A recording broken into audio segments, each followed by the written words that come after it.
Okay, today you have chapter 12, which is American World War II. It's right after the Great Depression. Um, and again, we go back to the policy of isolationism where we are not wanting to be involved with other countries. And we start by not joining the League of Nations. That's one thing. The second thing is that we create high tariffs with other countries. We also create quotas on immigrants, which limits how many immigrants can come into the country. We also insisted on collecting war debts on Britain and France. So these are some of our downfalls and our policy of isolationism after World War I into the 1920s and the Great Depression. A couple of exceptions. The Neutrality Acts of 1935 and 37 through 37.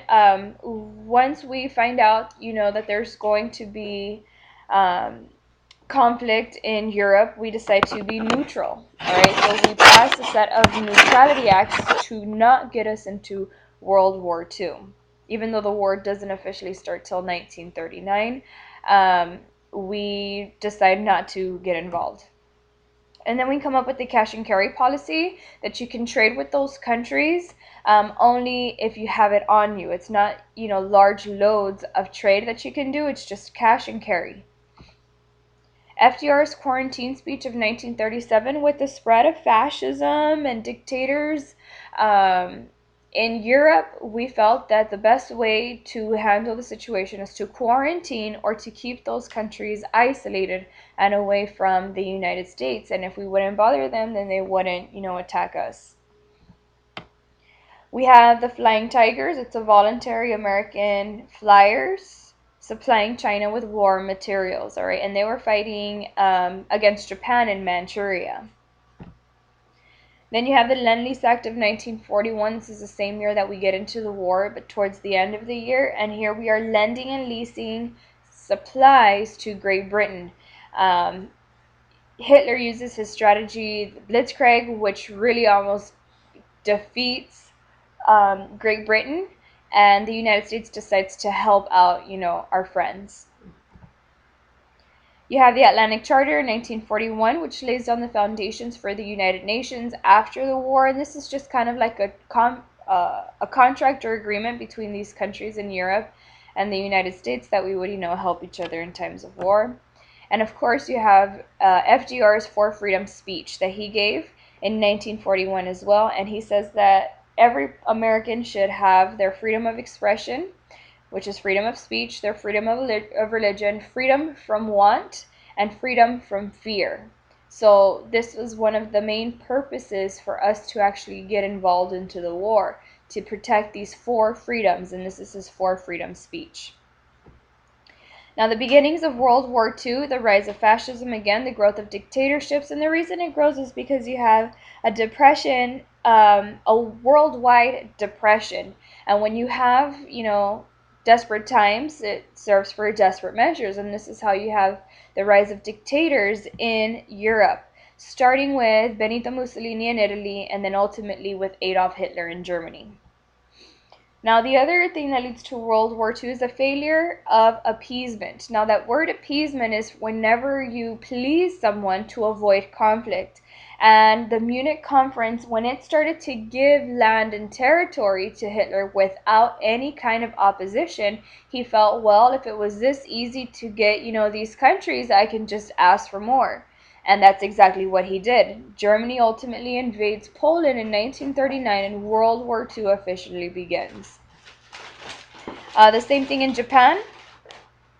They invaded Manchuria in 1931, and China in 1937, and Indochina in 1941. So here in World War II, we are fighting the JIG, J-I-G, Japan, Italy, and Germany, the three main dictatorships. Now, the Soviet Union is also communist, and at the time, they had a mutual agreement. The Soviet Union and Adolf Hitler, Joseph Stalin and Adolf Hitler had a mutual agreement that they would not attack each other, and that is known as the Non-Aggression Pact. Hitler gets greedy, invades Moscow, and so now you have Joseph Stalin fighting against Hitler. Now, because we are fighting the same enemy, Joseph Stalin and the Soviet Union, and the United States, Great Britain, and France, we become the Allies. Okay, so it's the Allies versus the Axis powers, which is Japan, Italy, and Germany. Now, how does the United States enter the war? We know that it's when Japan attacks us, surprise attacks us at Pearl Harbor, December 7, 1941, a date that will live in infamy. The home front, what do we start doing here on the home front during World War II? The rationing, which is the limiting of food and supplies to provide more to the soldiers overseas, and war bonds, which are loans that people give to the government to be able to fund the war. Victory gardens aided in growing food, right? For you to grow your own food was better. The propaganda war, the role of the Office of War Information, where they would create movies and clips, and people would go to the theaters to watch them. And again, it was more of a non-televised war for us, so whatever the government would tell us, that's exactly what we believed. Women in the workforce increased. You have your Rosie the Riveters, right, that we've gone over. More and more women take their role in the workplace. Minorities, now you're going to have opportunities for them to also be better, not better, to help out in the government, and they're going to have obstacles. You still have that racism, you still have segregation in the workplace, here in the home front, and overseas. And you're going to have the divisions like the Tuskegee Airmen. You have your divisions of colored troops and white troops. You're still going to have that division. And then, of course, the internment of Japanese Americans. After what happened at Pearl Harbor, we do not trust anybody from Japan, any Japanese descent, even though they have been American and been here all their lives, we don't trust them. So for the sake of national security, President FDR passes Executive Order 9066, which takes properties and the rights away from Japanese Americans and puts them in these internment camps, these prison camps. Right after the war, 1947, you have Korematsu versus the United States, where this guy tries to sue the United States for all the lost property and damages. What comes out of it is that in times of war, the United States does have the right to do whatever they have to do for national security. Okay, that's Korematsu versus the United States. Now, fighting in World War II, the war in Europe. Of course, we have the Holocaust, as Hitler was fighting the wars on the Eastern Front, on their Eastern Front and the Western Front. They also had the Holocaust going on, which is the mass execution of Jews and others. It was 11 million people that died during the Holocaust. D-Day, that's the Allied invasion of Normandy.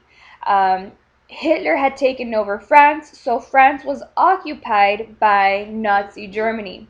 The United States and Great Britain teamed up together, and we invaded France, and that's known as D-Day, June 6, 1944. Now, the Western Allies and the Soviets invaded Germany on the other side.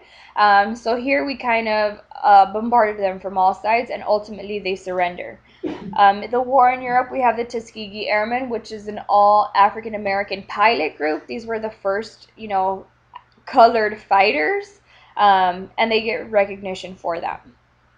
The war in the Pacific, because remember, we were fighting a two-front war. We were fighting in Europe, we're fighting in the Pacific. In the Pacific Ocean, on the other side, we're fighting against Japan. You have the Bataan Death March in 1942, where you have thousands of soldiers that were captured and they were forced to walk through the jungle. Most of them were beaten. It really upsets Americans, and we do want our payback. Not only for Pearl Harbor, but the Bataan Death March as well. The Navajo Code Talkers helped us win in the war in the Pacific. Their language was undecodable, if that's a word. So it was very difficult for, the Axis powers to intercept our messages. And of course, the Battle of Midway in 1943 is a turning point in the war. This is where we start to officially win the war in the Pacific.